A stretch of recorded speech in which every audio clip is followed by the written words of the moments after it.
वापर करायचा आहे। सुटला ज्योतिर्लिंग देवाच्या यात्रेनिमित्त आयोजित केलेला राटणीकरांचा मैदान आणि या मैदानातला फायनलचा फेरा पळतोय। कोण होतो एक नंबरचा मानकरी? इकडे गेल्या वर्षीचा एक नंबरचा मानकरी आणि पड्याल हॅट्रिकचा मानकरी आणि तिकडे नवनाची डमरू कोण होणार एक नंबरचा मानकरी? आणि केला गेल्या वर्षी एक नंबर केला होता त्यानंच याही वर्षी एक नंबरचा मान पटकावला आणि साथ लाभली त्याला वाळुंजकरांच्या राजाची।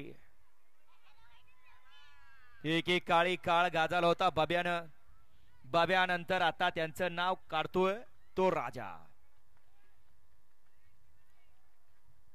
बैलगाडीचं शर्यत क्षेत्र आणि शर्यत क्षेत्रात सांगितलं होतं मगाशीच कवा काय पण घडू शकतं।